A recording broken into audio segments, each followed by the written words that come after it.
Good to get the season started with a win.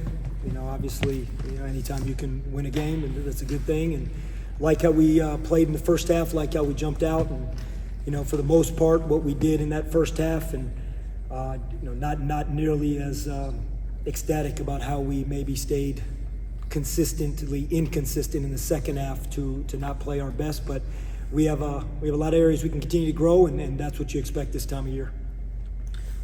CJ, what was your first experience like playing the Minjies as a home player, and how would you kind of assess it? It was great. I love the energy in there. I was really excited to play against some new guys with my team. We've been playing against each other for a long time, so just seeing the new crowd, seeing the new environment, it was real good. It was real nice. You feel like that first half, kind of a show of the potential you guys have when you are clicking and everything? Yep. We got a great team. A lot of big athletic guys.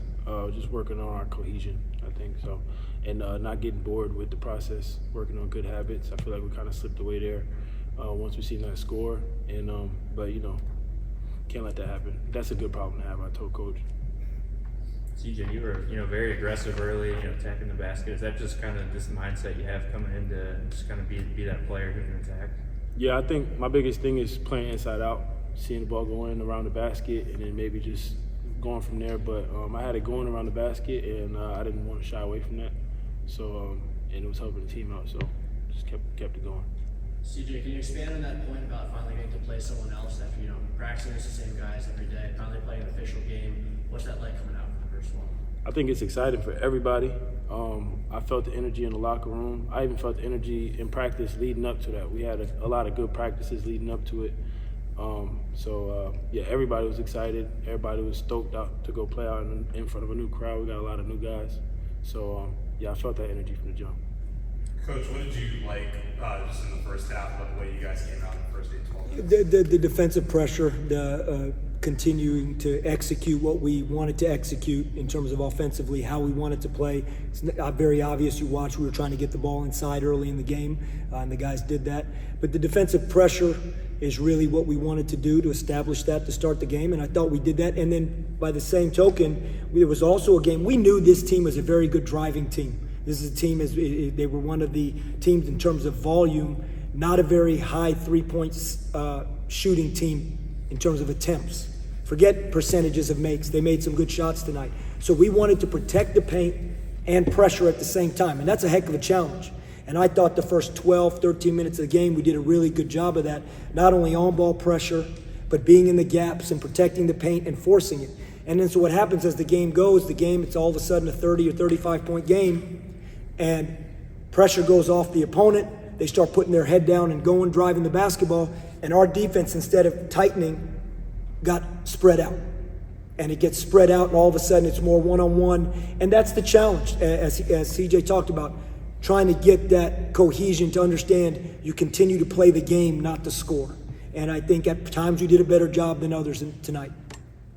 Coach, 13 different players, nobody played above 25 minutes, so obviously a lot of different combinations. Just how did you like working in some of those scenarios? Well, you go into the game, we have a pretty solid 9 to 10 man rotation. You go into the game. Now, foul trouble, a guy getting banged up here or there like Cam and Jordan did just a little bit, that changes it. The score changes the way things go. So you play the guys we played. A lot of guys get minutes. Combinations are a little bit different. But that this time of year, that's exactly what's happening around the country. So I feel really excited about that because we believe in every one of these guys 1 through 16. CJ, you and your teammates have been playing together for a while now, but with the first game under your belt, how do you think the communication was out there? It was great. I heard my teammates helping me out, especially against a driving team like that. It's important to be in the gaps. I told the guys just make sure that we say that we're in the gap so that we can feel good pressure in the ball. I think that's where it started for us. And early on, we was really doing that at a high level, and it was allowing the guys on the ball to really pressure the ball, and I think that it was making it harder for the other team to get some buckets because of the person on the ball. So, but yeah, we slipped away from that, and we got it back down. So, yeah. CJ, what's it been like for guys like you and Jordan working with Cam and RJ or coming back? How is that cohesion been between the new guys and the returners? Yeah, it's been good. They're real easy to work with. Everybody got the same goal in mind. And I think that the talks before the games and making sure that we're on the same page is the biggest thing that we got going on right now. And bringing in that energy in practice, bringing the other guys along, the freshmen, making sure nobody falls behind. So we've been doing that at a high level. Coach, we saw, Travion get the start, and also you talked about his energy in the preseason. You look tonight, 8 rebounds and some of the things he did. So what does he bring to the table for your team? Yeah, exactly that. I tell you, man, just relentless effort. I thought he and Jay both did that tonight, amongst other guys. I thought a lot of the guys did that. But think about those two guys, two junior college guys coming in, first Division I game. They bring it every day with that kind of energy, and I know CJ would attest to that. But Trevi brings that all the time, attacking the basketball, whether it's on defense, attacking the basketball on the glass, obviously. And there's so far they can both grow in terms of their improvement. But both guys, I thought, you think about that play, Jay goes into the stands to get that loose ball. Some of the times that Trevi just attacks the ball on the offensive glass. Jay's one of the most dynamic rebounders I've been around at the guard spot in terms of his ability to go get it out of his area. So I think they're both just scratching the surface, but you brought that point up, and that's the truth. That's why he started, and he brings that, and I think our players and coaches really trust Trevion.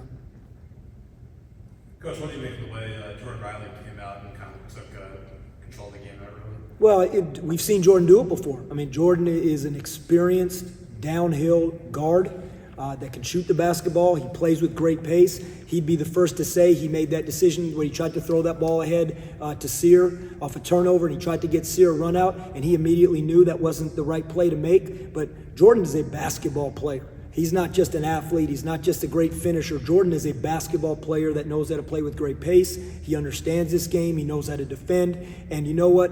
We have a lot of guys that are basketball players that are really good athletes too. And I thought some of that athleticism showed tonight, but really proud of how Jordan did in his first game with us. Coach Coastal, they were beating Western Michigan the last check. I know you haven't gotten into them yet, but just your team, game 1 and game 2, where do you want to see the most growth this week? Yeah, until I get a chance to break this film down, Steve, it's hard to give that answer. I know this right off the top of my head. The first thing I would say is the ability to not get spread out on defense, because if you're going to pressure, you can't get spread out. I mean, and that's, just again, from the very top, really quickly being in here, just thinking about it, looking at this stat sheet, the feel I got in the second half, I thought we got spread out. Again, I know Coastal Carolina is a really good team. I know Coach Gray is a really good coach. I don't know what happened with their game tonight. I just know this from no matter what we did tonight, there was going to be a lot of areas to improve, but that's the first thing that comes to my mind. And, playing the score versus playing the game, of course, I hope we're in games where we have this kind of lead. That'd be a good thing for ECU if we're playing with these kind of leads, like CJ said. But more importantly, just the execution of our defense, and to not get spread out if we are going to be a team that's aggressive on the ball. Time for one more.